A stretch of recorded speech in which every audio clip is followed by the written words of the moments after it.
स्नेहमुरारिसुरार्चितलिङ्गं निर्मलभासितशोभितलिङ्गम् जन्मजदुःखविनाशकलिङ्गं तत्प्रणमामि सदा शिवलिङ्गम् देवमुनिप्रवरार्चितलिङ्गं कामदहन करुणाकरलिङ्गम्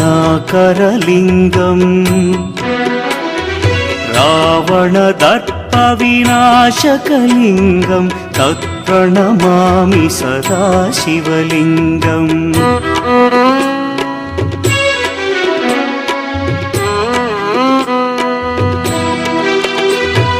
सर्वसुगन्धसुलेपितलिङ्गं बुद्धिविवर्धनकारणलिङ्गं सिद्धसुरासुरवन्दितलिङ्गम्